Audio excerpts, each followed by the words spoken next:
a couple questions. So from Rusty, hi Rusty, how would you compare and contrast SMO versus PMO? Yeah, so great question. If you look at the original presentation that I referenced at the beginning that's out on the ITSM Academy archives, it talks about the SMO versus the PMO and how they're really somewhat similar, and they can work in partnership much like a more product focused or more of a VRO type of a model would work. The PMO is obviously there to help provide best practices around things like either Prince2 or the PMBOK, to make sure that you have consistency around how projects are managed from a scope, schedule, budget perspective, and obviously having that roll up. Delivery of services, and especially whether you're doing things from the standpoint of going into the new service value chain and leading potential work through that, or if you're looking at things like continual improvement and maybe putting together a continual improvement team, I argue that all of those things should be managed as projects.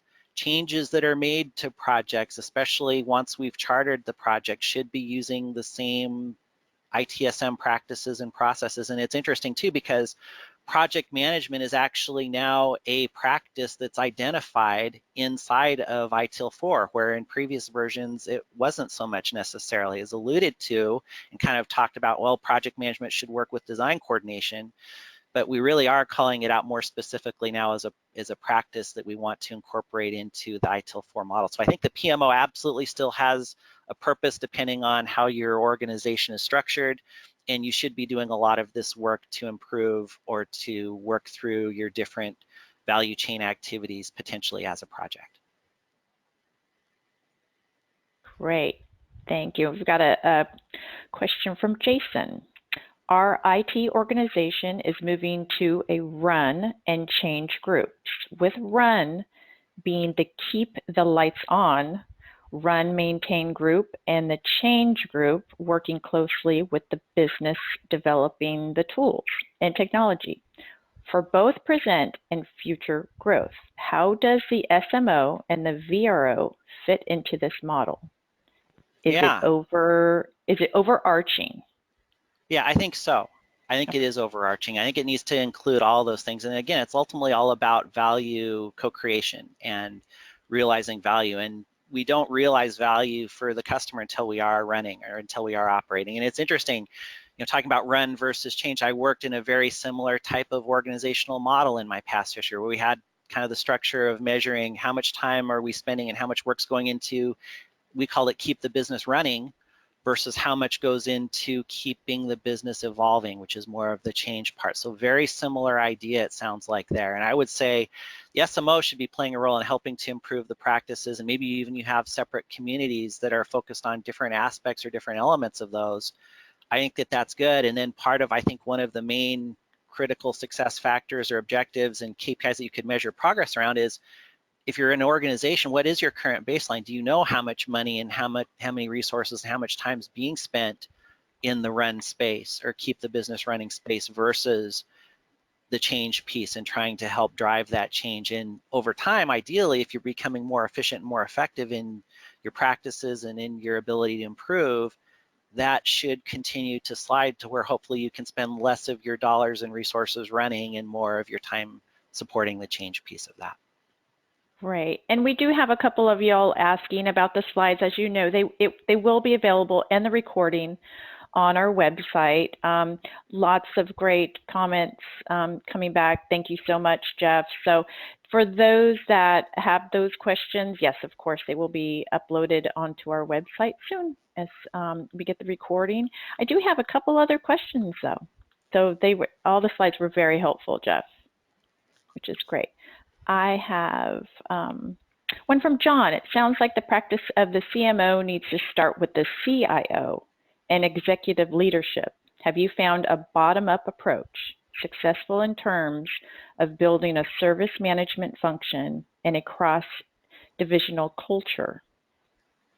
Yeah, that's a great question. And it's a hard question, because it's much easier, and your goal and a lot of your focus should be getting that top-down support. And I do think that that is a critical success factor to have that. But if you don't have that, you're already at some level doing some work and you're already hopefully collecting some metrics and some data around how you're performing, I think you start with either taking a look at, is there an area where I can maybe start breaking down silos and taking a look at things from more of an end-to-end perspective, maybe doing some value stream mapping if you can get the support, and a lot of that's going to be cultural as much as it is just spending the time to do the work, but also just even focusing at a lower level on continual improvement, right? The whole continual improvement approach is about working through to understand the business vision, and then you're figuring out where you are with baselining and where do you want to be and how do I get there. You take action and then you evaluate, did I get there?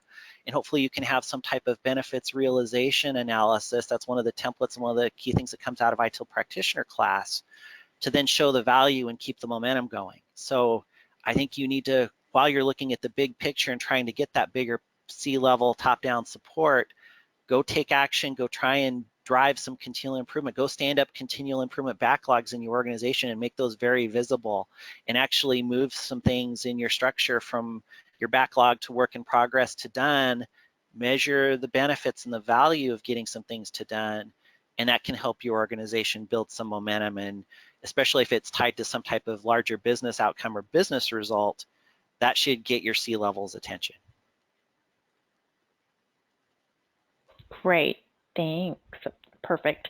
And I've got a couple more. If I know people, like I said, if you have to drop off, we understand, but if we can't get to your questions, we will definitely try to follow up with you after. But like I said, the whole recording will be available on our website. I do have one more question. Where does the business relationship manager fit in this SMO role model? Yeah, great question. So a BRM or an account manager, whatever terminology or construct you want to use, I've heard, and even used customer success manager.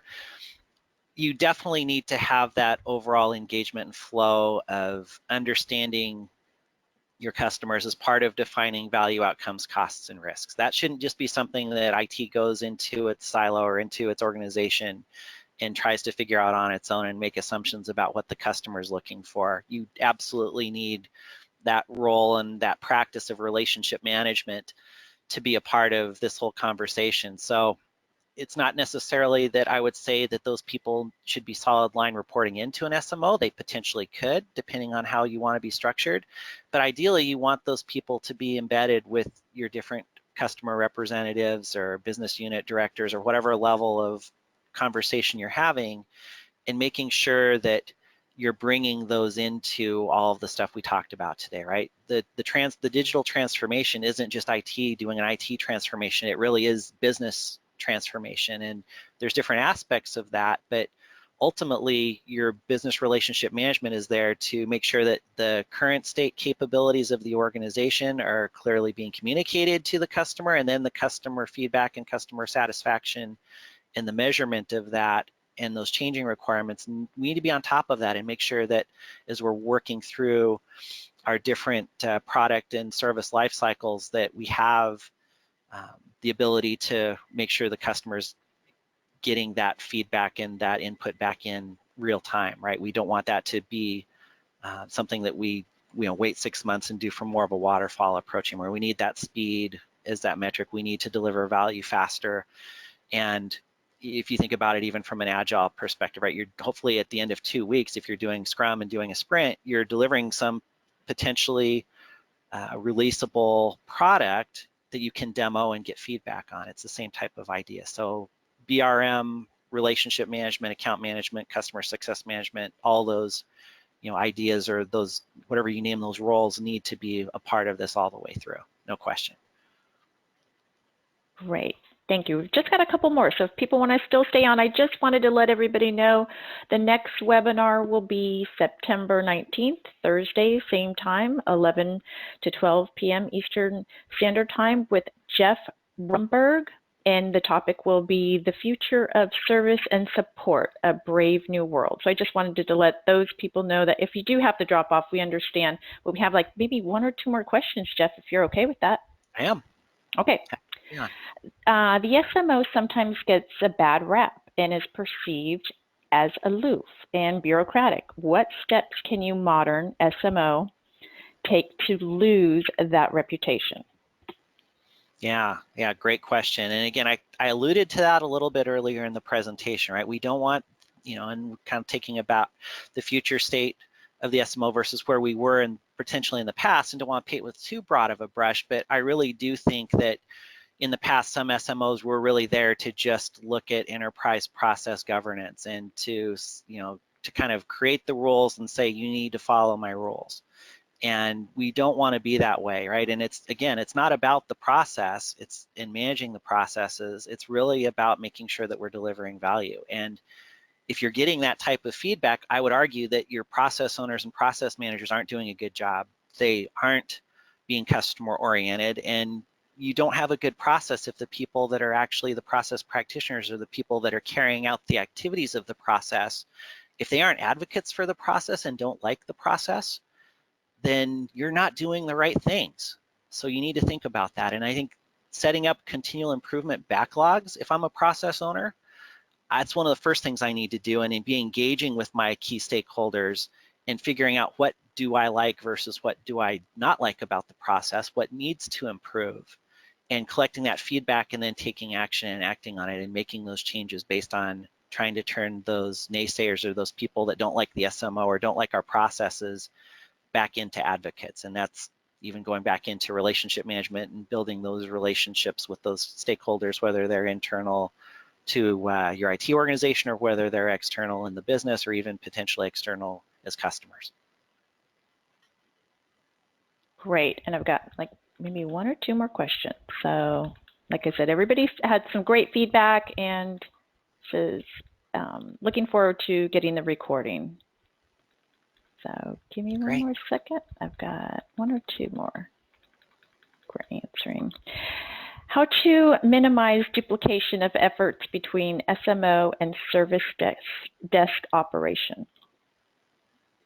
Yeah, interesting. So in that previous Jane Grohl slide deck that I mentioned about the SMO that was probably, again, 3 or 4 years old at least now, that posed a question in that deck about should the service desk report into the SMO?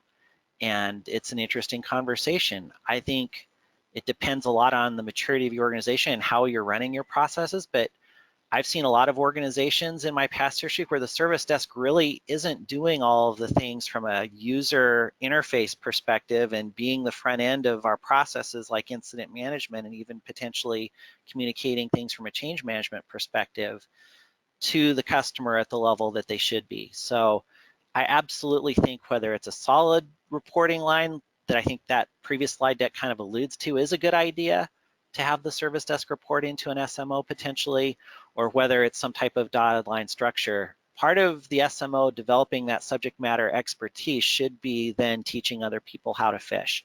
And your service desk leadership, because they are at the front end of the user experience and are at the front end as in either inputs into or executing some of the first steps of some of our major processes or practices, and also as an opportunity to drive continual improvement, needs to be very joined at the hip and very tightly aligned with your SMO leadership, whether it's direct reporting structure or whether it's dotted line. You want that involvement, and I think a lot of organizations tend to forget about that or not utilize that. You can go down the path of maybe having your service owner play some of that role potentially too, but then I think you're missing some opportunity for more broad user feedback and potentially overloading or overbearing on that service owner if you set it up that way. So long answer, but I think yes, service desk and SMO tightly joined no matter what. Great. Jeff, this has been a great presentation, lots of good questions. And like I said, if we didn't get to everything, we will definitely follow up with all of our regular Webucation attendees, and appreciate it. Jeff, long time, like I said, long time friend of the Academy, and we appreciate you. So yeah, thank you very much. Thanks for allowing me to have the opportunity to present. I appreciate ITSM Academy very much, and thanks to all of the attendees, and I hope it was a good use of your time, and feel free to contact me if you have any other questions or if there's anything else I can do to be of service. Thanks. Perfect. Thank you so much, Jeff, and everybody have a good rest of the day. Oh, I did want to say, of course, follow us on Twitter and LinkedIn for the latest ITSM Academy updates and specials. So, and of course, Jeff is a LinkedIn alumni and he's on Twitter, so reach out to him if you have any other questions. But thank you so much, and everybody have a great rest of the afternoon.